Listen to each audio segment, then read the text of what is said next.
Čaute ľudia, dneska točíme video, za chvíľu príde po mňa Samo a ideme na jednu akciu do Bratislavy. Samotný Ronny Coleman príde do Bratislavy a bude vyprávať o jeho živote a ako sa stal Mr. Olympia dokonca 8 krát. Takže veľa vecí uvidíte vo videu, dúfame, že sa nám ho podarí stretnúť a to bude pecka. Takže užívajte video.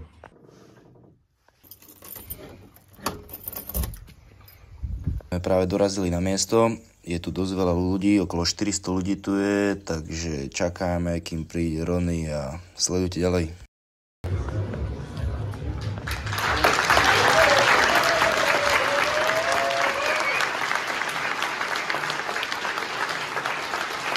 Tak by som veľmi chcela poďakovať našim partnerom vlastne tohto eventu, ktorému tu môžeme dnes sedieť. Or Ronny, if you want, or who wants to begin. Ja budem prekladať potom vetu po vete, ako sa bude dať, môžeme snažiť. Takže poďme na to. So we can start. Yeah, let's do it. I'm very excited to be here, and I want to thank everybody for coming out. I know this is very early Monday, first day of the week. I know some people are still recuperating from the weekend. So thank you guys for coming out, and I'm gonna try to answer as many. Takže prišla možnosť sa pýtať otázky Ronnyho, tak sme sa samozrejme museli spýtať, lebo takúto príležitosť už nikdy nebudeme mať, takže počúvajte, čo sme sa opýtali, ak vás to zaujíma. Ďalšia otázka. What's your opinion about Sam Sulek?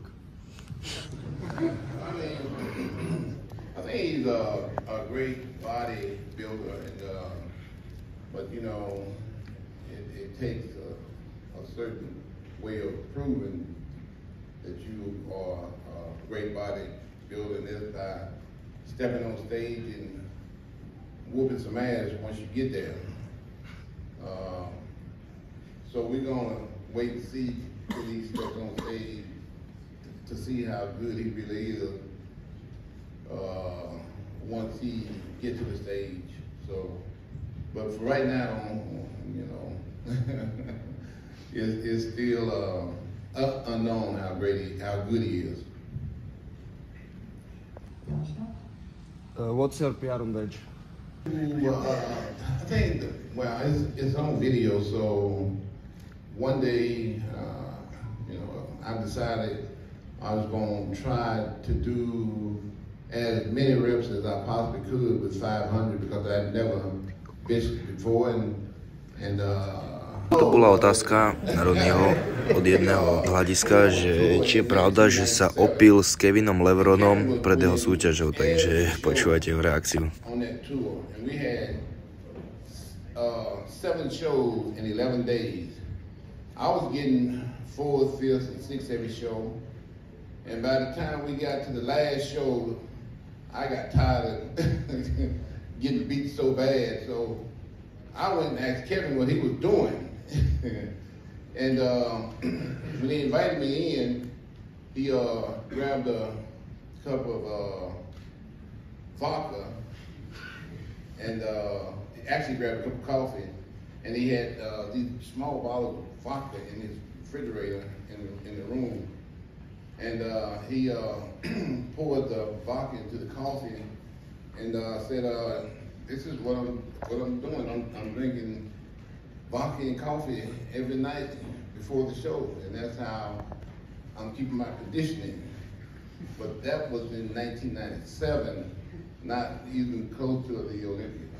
So it was on a tour, actually about a whole year before the Olympics. How many grams of protein did you use to eat per day? Yeah, like I said, you know, I thought I knew a lot about the sport of bodybuilding, and I thought I knew, you know, exactly what I was doing until I met Chad Nichols. Before I met Chad Nichols, I was probably taking in about 300 grams, maybe 350 at the most, as far as protein goes. Aká bola reakcia jeho rodiny na jeho prvú výhru v Mr. Olympia? What was the reaction of your family for your first win, Olympia? Oh, I don't really remember that. And, you know, I remember I wanted to place in the top 5. You know, that was my ultimate goal. K tej mojej otázke, čo som sa pýtal, aká bola reakcia jeho rodiny, tak sme nechťa vypli video, takže to tam nie je celé, ale povedal nám, že veľmi si to nepamätá, ale že si pamätá, že bol tak šokovaný a šťastný z toho, že vyhral, že ležal na zemi asi 3-4 minúty a jeho vtedajšia priateľka ho musela z tej zeme zbierať, lebo proste bol neskutočne šťastný. Thank you guys for coming out and really appreciate you guys showing up today. Yeah, buddy. Že tuto už čakáme na fotku s Ronym. Bolo tam strašne veľa ľudí sa nedostalo ani na fotku, lebo mali sme len hodinu na to, aby sme s ním odfotili a tak ďalej. Proste bolo to tam troška horšie zorganizované, ale to vôbec nevadí. Mysleli sme, že sa tam ani nedostajeme, ale boli sme trpezliví a nakoniec sme sa dostali, takže sledujte to.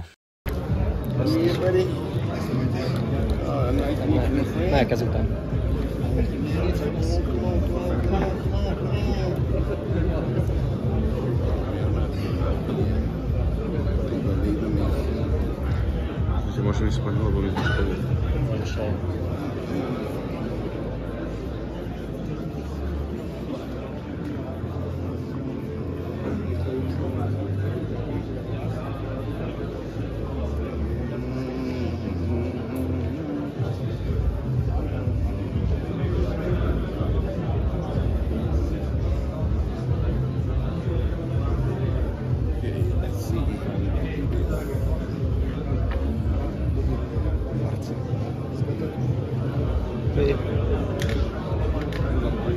Yeah. I need some stuff. These are not doing the video.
Poprosím vám každého, kto sa vyfotil a podpísané a kto si vybavil, aby sa potom Hey, wait, baby! Yeah, buddy! Okay. Samozrejme tam bol aj náš obľúbený Jarko, takže to s ním sme fotku nemohli vynechať. Bohužiaľ sa vyprával s niekým, takže sme nestihli s ním ani poriadne pokecať, ale to vôbec nevadí, hlavné je, že máme s ním fotku, lebo naposledy sme sa s ním videli v lete. Dúfame, že ho zase opäť stretneme čoskoro a takže tak. Dobre, dámy a páni, sme po úspešne odfotení s Ronym Colemanom. Povyprávali sme sa s ním, pýtali sme sa aj otázky. Proste bola to pecka, už sme sa báli, že sa tam nedostajeme, ale sme mali posledných pár minút. Dohadujeme tréning s ním. Už s ním dohadujeme tréning, presne. Teraz sme sa aj odišli, stretli sme aj nášho milovaného Jarka Parobka, za ktorým sme tam vlastne šli. Takže nedalo sa tam bohvie ako natáčať, lebo tam bolo horúco a strašne zle sa to natáčalo. Všetci boli dopotení. Všetci boli dopotení tam. Predo mňou sedel nejaký čávok, 2-metrový, ktorý sa nedal natáčať cez neho, takže o všetko uvidíte potom. Dáme voiceover alebo niečo, aby ste aspoň dačo tam z toho mali. Čistá fantázia. Inak takto, že v New Yorku sme. Že takto, že v New Yorku. Že v New Yorku, hej. V New Yorku stratený. Jo. Levičania v New Yorku. Os. Tak to je dneska strava kulturistov tuto. Jo. Jo, strava kulturistov. Tuto v New Yorku vidíte ten oný bridge. Tuto New York. Takto. Jo. V New Yorku proste však sa v pohode. Na jeden deň si odskočiť do New Yorku. Alias Bratislavy. Pohoda. Takže zhrnutie celého dňa. Bolo to niečo neskutočné, ten pocit sa nedá ani opísať, keď kráčate k niekomu, idete si s ním podať ruku a je to proste legenda kulturistiky, golden era proste. Veľa ľudí ho vidí na telke, ja som ho doteraz videl len na telke maximálne a teraz sme si s ním podali ruku, porozprávali sa s ním. Proste nedá sa opísať tento pocit, bolo to niečo neskutočné, stalo to za ten čas, čo sme tam obetovali, kým sme čakali, aby sme sa s ním stretli a proste sme radi, že spravila sa takáto akcia na Slovensku, čo neskutočné to bolo. Ďakujem vám za pozornosť, dúfam, že video nevypnete na začiatku hneď a zanechajte odber, like, budem veľmi vďačný a bude nás to veľmi motivovať, aby sme robili to, čo nás baví. Takže čoskoro dáme zase nové video, keď pôjdeme natáčať, takže majte sa na čo tešiť. Ďakujeme vám, čaute.